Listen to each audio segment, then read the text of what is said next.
Alors bonjour et bienvenue à cette leçon en ligne dans le cadre du cours GL Franc 4544 3.00 Ombre de lumière et romantisme noir, séance qui poursuit en fait la séance Adobe Connect qui aurait dû constituer notre cours numéro 8, séance qui a été interrompue en raison, je crois, des conditions météo assez mauvaises. Donc si vous voulez voir le début de cette présentation, vous avez un lien qui vous renvoie sur le site, la page Moodle du cours, qui vous renvoie donc à l'enregistrement des 35 premières minutes de cette présentation. Donc je vais reprendre où nous étions rendus, c'est-à-dire donc à cet endroit précis.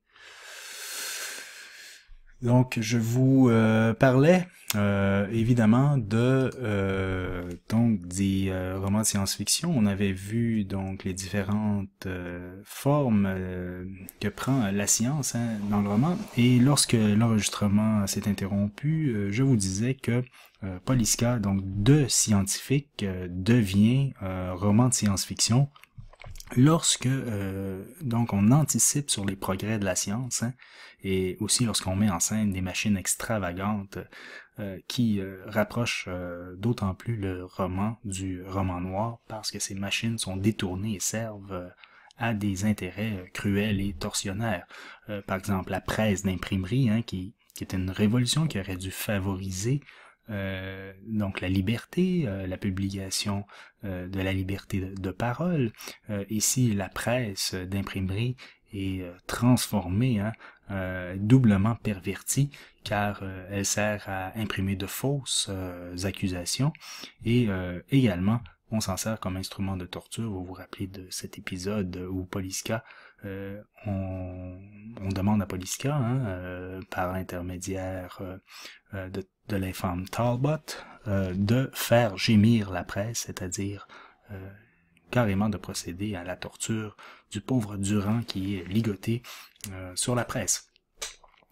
Évidemment, dans certains cas, certaines anticipations vont se réaliser, par exemple l'insémination artificielle, on va le voir un petit peu plus en détail dans quelques minutes, mais va effectivement donc se faire quelques années seulement après la publication du roman. Par contre, pour ce qui est de insuffler l'amour par une morsure, eh bien ça, on attend encore que le progrès de la science nous le fasse savoir. Donc, on va y aller peut-être plus en détail tout de suite sur les différentes formes que peuvent prendre la science dans ce roman. Donc, tout d'abord, l'inoculation. L'inoculation, en fait, donc c'est la procédure médicale qui a été inventée au 18e siècle pour lutter contre la variole ou la petite vérole, qui était une maladie virale assez répandue. Donc ça consistait en quelque sorte, l'inoculation, c'est l'ancêtre de la vaccination. Donc qu'est-ce que l'on faisait? Ça a été développé au début du 18e siècle à Constantinople. On prenait tout simplement un malade qui était atteint de cette maladie. Donc ça faisait des petites vésicules, des petits pustules sur la peau. On grattait ces pustules-là, on récoltait le liquide qui contenait le virus. On savait pas que c'était des virus à ce moment-là, mais on s'était rendu compte qu'en grattant la peau d'une personne saine, donc qui n'était pas affectée, et en inoculant ce liquide extrait d'une personne atteinte, on provoquait une maladie mais atténuée, c'est-à-dire moins forte, qui ne donnait pas des conséquences graves chez le patient, qui se trouvait ensuite à être protégé contre la forme de cette maladie qui pouvait être mortelle. Donc voilà, c'est une procédure qui était en fait assez répandue en Orient, en Angleterre aussi au début des années 1720, mais en France, on va hésiter énormément. C'est seulement qu'en 1774 qu'on va consentir à donc procéder à cette inoculation pour les gens évidemment de la classe noble. Ce n'était pas accessible pour le peuple, si vous voulez. Évidemment, le passage le plus caractéristique, hein, c'est cet extrait où le baron Dolnitz dit à Poliska, hein, l'amour est une rage, il peut s'inoculer par la morsure. On a le mot inoculation, hein, évidemment. Donc ici, on détourne, si vous voulez, l'effet protecteur de l'inoculation pour en faire une espèce de procédure scientifique au bénéfice, hein, du tortionnaire, qui est ici le baron Dolnitz, qui pense qu'il peut en fait propager l'amour par littéralement en mordant et en transférant son haleine dans le sang directement de la pauvre Poliska. Mais évidemment, les enjeux de l'inoculation étaient à la fois autant philosophiques que médicaux, parce qu'évidemment, en inoculant le mal en tant que tel, l'homme s'attribuait un peu une espèce de pouvoir divin, hein. Donc, on l'accusait d'être un nouveau Prométhée, de prendre la place de Dieu, hein, en quelque sorte. Vous vous rappelez que le sous-titre du roman Frankenstein sera ou le Prométhée moderne, hein, c'est-à-dire qui prend la place carrément de Dieu. Donc c'est pour ça que cette procédure-là a entraîné plusieurs débats qui ont bouleversé en fait la société française à la fin du 18e. L'autre élément important de la science, hein, qu'on peut trouver dans le roman Poliska, c'est le mesmérisme ou le magnétisme. On va appeler ça aussi le magnétisme animal. Donc, si vous reprenez la page 61 de Poliska, hein, vous allez lire cette phrase que je cite, hein, en haut de la page, hein, c'est Poliska qui parle, je ne pus retenir un mouvement d'horreur. Le baron Dolnitz m'arrêta aussitôt, il m'appliqua sur la poitrine sa main imprégnée d'une poussière blanche, et, à ce qu'il me parut, il me magnétisa. Alors, qu'est-ce que le magnétisme, ou qu'on va appeler le magnétisme animal? C'est en fait une théorie qui a été publicisée par Franz Anton Mesmer, autrichien, à la fin du 18e siècle, qui a publié un essai intitulé « Mémoire sur la découverte du magnétisme animal » en 1779. Alors, c'est une doctrine philosophique, hein, et aussi un mouvement thérapeutique, un peu à la limite de l'ésotérisme. Alors, en quoi ça consiste? Je ne vais pas aller en détail, mais donc je vous résume, hein, grossièrement qu'est-ce que c'est. Premièrement, le postulat de Mesmer, c'est qu'il y a une influence réciproque entre les corps célestes, c'est-à-dire la Lune, les étoiles, etc., et les corps terrestres, incluant les êtres humains, par l'intermédiaire de ce qu'il appelle un fluide extrêmement subtil et universellement répandu. Alors, il va dire, le magnétisme animal, c'est la propriété que possèdent des êtres vivants à réagir à cette influence.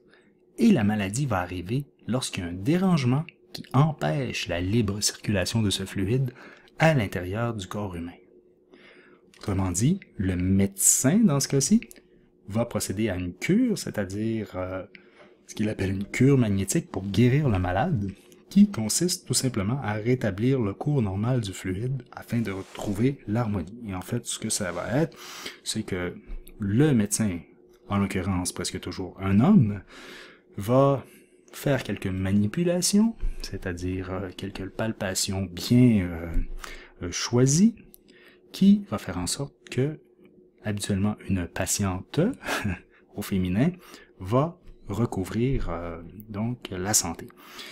Évidemment, cette théorie va être contestée par le milieu médical qui va faire une enquête royale, hein, à la fin du 18e siècle, qui va conclure en fait à l'impossibilité de prouver la réalité physique du fluide universel à la base du magnétisme. Et on va voir que les effets qui sont observés chez les patientes, hein, sont dus à des attouchements, à l'imagination et à l'imitation. C'est-à-dire qu'on voit les autres en groupe faire réagir et on réagit par la suite.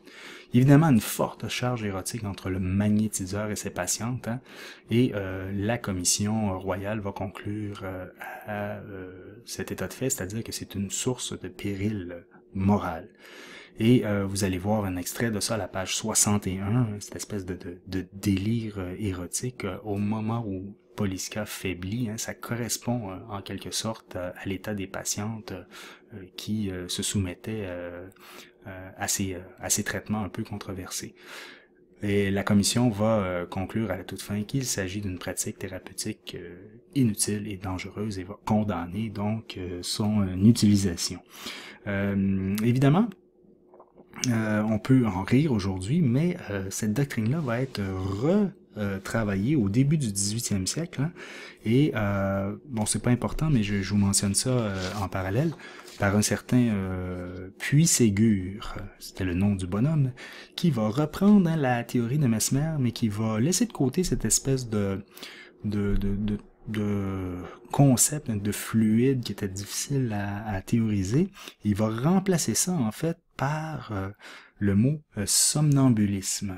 Et au 18e siècle, donc, le somnambulisme proposé par Puységur va remplacer en quelque sorte le mesmérisme et va devenir ce qu'on va appeler plus tard, hein, à la fin du 19e siècle, l'hypnose, hein, qui est un phénomène qui est reconnu scientifiquement, c'est-à-dire qu'il y a des effets physiques qui peuvent être provoqués par l'hypnotiseur qui va procéder en fait d'une action qui n'est pas elle physique, mais qui est morale, c'est-à-dire que l'esprit en quelque sorte peut agir médicalement sur le corps. C'est ce qui se produit dans les cas d'hypnose aujourd'hui.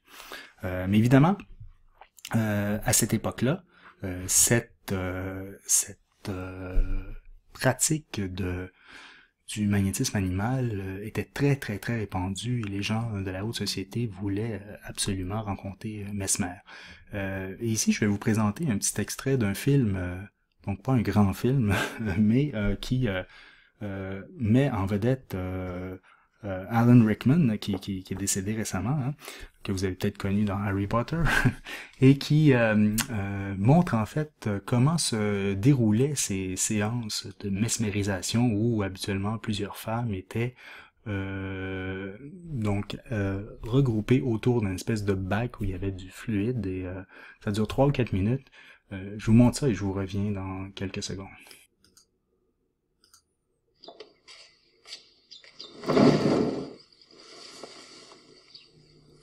You see before you the conductors of my power.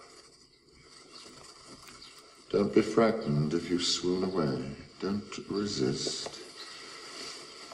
Let it caress you, whisper to you, murmur to you as the force in me comes flowing into your flesh, your nerves,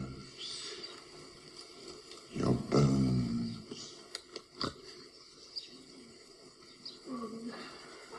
Take hold. Hold the rope. You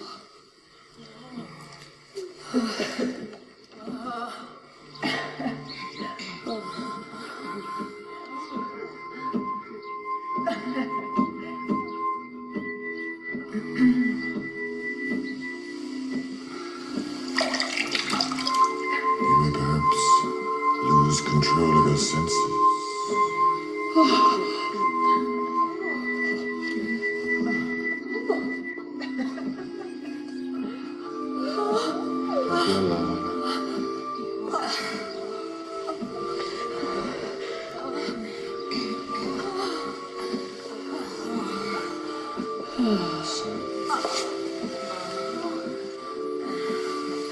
Safe in your hands.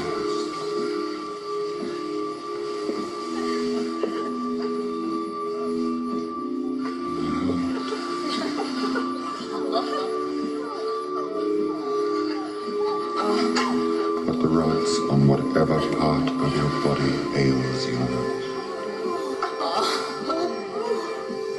Now. Now.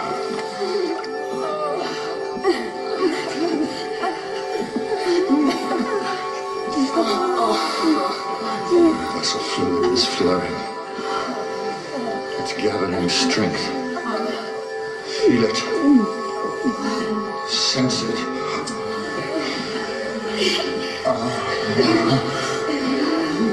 It surges. It meets the obstacle. Let it fight the pain.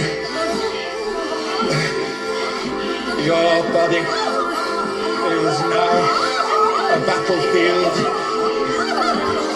Can the light win? Will it? Will it? Will it?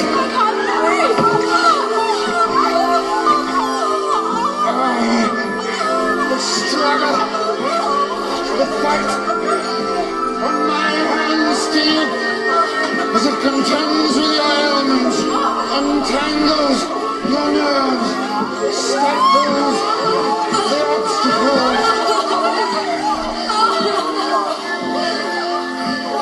Release! Release!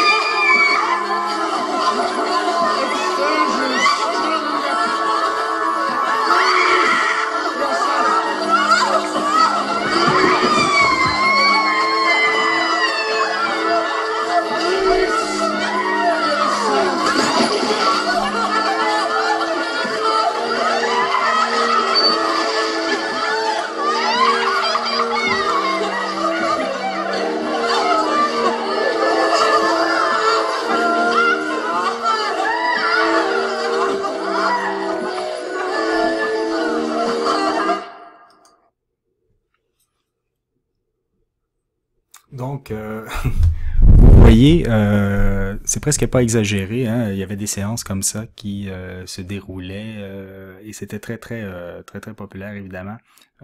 Et si vous mettez ça en parallèle avec la séquence dont je vous parlais tantôt, à la page donc 58 et suivante, page 61. Vous allez voir en fait que Révérony Saint-Cyr s'inspirait hein, d'un fait hein, qui était à la limite de la science à ce moment-là.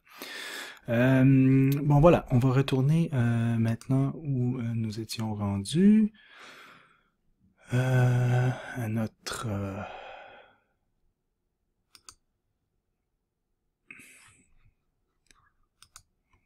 présentation. Donc, je vais poursuivre après cette séance de magnétisme animal, mesmérisme.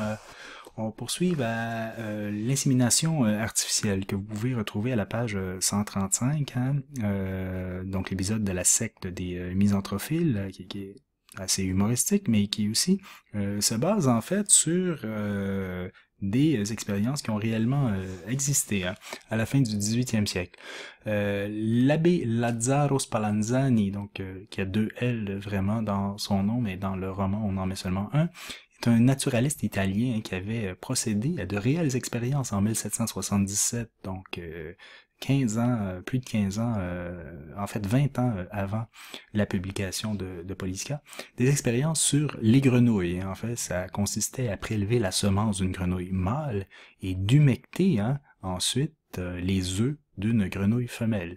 Il a réussi en fait donc à produire de nouveaux têtards qui sont des jeunes grenouilles sans qu'il y ait d'accouplement direct entre les deux ces deux batraciens. Dans les années 1780, d'autres savants vont procéder à l'insémination artificielle d'une chienne, c'est-à-dire récolter le sperme d'un chien mâle et de l'introduire artificiellement dans le vagin d'une chienne qui va concevoir hein, des chiots. Et au moment où Révérony Saint-Cyr publie son roman, cette possible insémination d'une femme n'a pas encore eu lieu, donc on considère ça comme de la science-fiction, mais seulement 1 an plus tard, un Anglais, Hunter, va réussir hein, la toute première insémination artificielle sur une femme, bien qu'on ne connaisse absolument pas hein, comment fonctionne la reproduction encore. Évidemment, on n'a pas encore les microscopes et les techniques adéquates pour savoir que ça prend un spermatozoïde qui féconde un ovule. Mais cela dit, hein, donc Révérony anticipait, donc ça c'est un cas de science-fiction qui ne l'est plus aujourd'hui, évidemment, à la lumière du progrès. Ensuite, les expériences sur l'électricité, hein, vous allez voir ça dans à la fin du roman, lorsque Salviati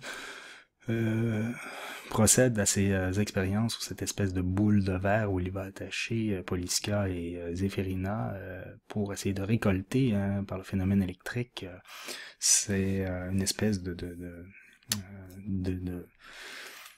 force pour en tirer un plaisir un peu sadique, je dirais. Mais l'épisode de la machine électrique de Salviati, c'est un avatar des diverses machines qui étaient productrices d'électricité statique au 18e siècle. C'est très très populaire. Il y avait des démonstrations publiques. En fait, on va faire également énormément de recherches. Donc, je vous donne un exemple ici de ces machines. Ici, c'est pas une boule de verre, mais on mettait la main sur un condensateur et évidemment, les cheveux se dressaient sur la tête. Vous avez tous déjà fait ça, j'imagine. Et aussi, on faisait beaucoup d'expériences, surtout en Italie, sur des cadavres de condamnés à mort, fraîchement guillotinés. Donc, on voyait qu'on était capable de provoquer des contractions musculaires en donnant des chocs électriques au cadavre. Donc, on pensait évidemment qu'il y avait une électricité et non plus un fluide qui circulait à l'intérieur de l'être humain. Et évidemment, ce phénomène de la découverte de l'électricité et de sa possible conduction dans le corps humain va influencer aussi Mary Shelley dans Frankenstein quelques 20 ans plus tard, lorsqu'elle va évidemment faire que son personnage donne la vie par l'usage de l'électricité à la créature formée de morceaux de cadavres. Évidemment, ces expériences sur l'électricité étaient bien réelles et vont évidemment influencer Révérony Saint-Cyr dans cet épisode. Mais évidemment, la machine de Salviati est un avatar monstrueux et sadique de ses expériences. Évidemment, ça montre comment, encore une fois, les réels progrès de la science peuvent être détournés. Le dernier point que je voulais apporter avant de conclure, c'est évidemment les expériences sur l'air ou la cloche de verre.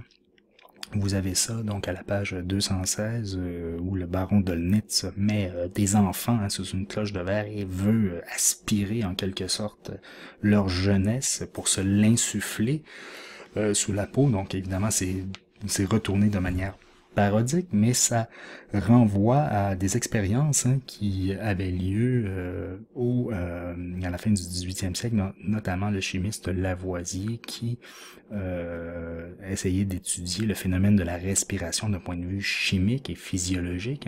Donc ce qu'on faisait, on mettait, je vais le mettre un petit peu plus tôt, on mettait donc un petit oiseau, un canari, dans une boule en verre dans lequel on retirait l'oxygène. Évidemment, l'oiseau en venait à manquer d'oxygène et à mourir presque. Mais lorsqu'on réintroduisait l'oxygène avant le décès, évidemment, l'oiseau ressuscitait en quelque sorte, ce qui faisait toujours sensation dans les réunions à cadre mondain. Il y avait des expériences publiques. C'est ce que reproduit, c'est ce que reproduit ici Joseph Wright of Derby dans ce tableau intitulé An Experiment on a Bird in the Air Pump, publié à la fin du tableau terminé à la fin du 18e siècle, mais une trentaine d'années, même avant la publication de Poliska. Voilà, donc ça complète un peu ce que je voulais vous dire sur Poliska. Résumé, en fait, si je reprends la préface proposée par Révérony Saint-Cyr à la page 23, donc le tout début de la préface, donc il prétend que la comtesse Poliska lui a écrit ceci. « Pourquoi dévoiler ces horreurs ?» me répondit cette femme intéressante, donc Poliska. « Vous le voyez, tout ce que les romanciers modernes ont imaginé en spectre, en fantôme hideux et en perversité imaginaire n'approche pas de la réalité funeste des événements dont j'ai été le jouet et qui me font croire à la fatalité. Abus, ou plutôt crime en tout, en morale, en amour, en amitié, dans les arts même. Voilà ce que j'ai vu dans tous les pays où l'infortune m'a conduite. » Évidemment, On sait que ce n'est pas vraiment la comtesse Poliska qui a écrit ceci à Révéronie. Il va utiliser cette préface pour prétendre à l'authenticité, hein, un peu comme l'avait fait Anne Radcliffe dans l'introduction à son roman L'Italien. Et évidemment, cette prétention à l'authenticité va créer une espèce de lien entre le roman noir traditionnel et la réalité contemporaine, ce qui est assez original dans ce cas-là. Il va y avoir donc un mélange de cruel et d'atroce, d'étrange et de surnaturel dans la fiction, mais qui, selon les dires de Poliska, transmis dans cette préface, ne parvient même pas à égaler la barbarie du réel. Et ce que va reprendre Sade, hein, je vous ai déjà donné cet extrait-là, mais je vous le remontre. Sade va écrire dans son Idée sur les romans, un essai publié en 1800, je cite, « Le roman noir devenait le fruit indispensable des secousses révolutionnaires dont l'Europe entière se ressentait. Pour qui connaissait tous les malheurs dont les méchants peuvent accabler les hommes, le roman devenait aussi difficile à faire que monotone à lire. Il n'y avait point d'individu qui n'eût pu éprouver d'infortune en 4 ou 5 ans, que n'en pouvait peindre en un siècle le plus fameux romancier de la littérature. Il fallait donc appeler l'enfer à son secours. » Évidemment, ça reprend cette espèce de liberté qui est prise en otage lorsque les effets pervers, hein, que ce soit de la révolution ou de la science, devient en quelque sorte un mécanisme incontrôlable. Évidemment, l'idée maîtresse du roman, c'est qu'il faut se méfier des expériences dont on ne peut maîtriser les effets. Refus donc de l'excès, hein, évidemment, que cet excès soit religieux, politique ou scientifique. Donc je vous renvoie donc à la page 88 où on a une intervention de Solamore, hein, ce soldat là qui aide Poliska, aide Vinsky et Poliska à se sauver. Donc il dit ceci, page 88, au milieu de la page, je cite, « La liberté, comme un météore ardent, brille, circule, embrase toutes les nations. Jouet du politique, comme l'électricité l'est du physicien, elle enfante des phénomènes brillants. Bientôt, elle produit 1000 éclairs, gronde, forme la foudre, et ne s'annonce sur la terre que par les commotions et les orages et la destruction. Le peuple sent tôt ou tard cette vérité. Ô leçon terrible du temps, fatalité des grands changements, amis de la liberté ou de la tyrannie, vous périssez pour de brillants fantômes quand vous êtes les êtres nuls, quand les êtres nuls recueillent la réalité, cruelle vérité qui ne s'est jamais démentie dans les révolutions. » Évidemment, ça concentre exactement hein, l'idée maîtresse de ce roman, c'est-à-dire qu'il faut se méfier des expériences dont on ne peut maîtriser les effets. Expérience donc de la réalité hein, politique récente, c'est-à-dire la révolution. Donc, autre citation importante ici de Valérie Van Kruchten, André, dans un article intitulé « Syncrétisme et dérision parodique dans Poliska ». Elle écrit ceci, donc, « En dépit de la fantaisie qui caractérise l'ouvrage, Révéronie répercute à l'intérieur de la fiction les peurs et les obsessions de son époque, c'est-à-dire le complot généralisé qui a créé la Révolution, les réseaux clandestins, etc., les transformations de la réalité contemporaine, le progrès de la science, l'évolution de la société et les troubles révolutionnaires. » Évidemment, l'exemple emblématique, hein, c'est cet épisode un peu étrange hein, du club de Tornic. Hein, vous avez ça à la page 51 et 52, où vous avez ces gens de la société du club de Tornic qui sont déguisés en animaux et qui se précipitent hein, de façon assez animale, je dirais, sur la liberté, hein, en fait. Vous relirez ce passage-là, page 51-52, où ces gens-là sont aveuglés par leurs ambitions personnelles, hein, c'est-à-dire que les hommes, en d'autres termes, se comportent comme des brutes, et ni la morale ni les lois peuvent réfréner leur passion, d'où l'importance de retourner, hein, je vous renvoie encore une fois à Valérie de Courville-Nicole, l'importance de retourner à la sublimation hein, des passions pour se comporter de manière correcte en société. Évidemment, dans ce passage sur le club de Tornic, Riveroni a concentré l'essentiel de son message véhiculé par le roman, c'est-à-dire que souvent, la plupart des hommes sont aveuglés par leurs ambitions personnelles.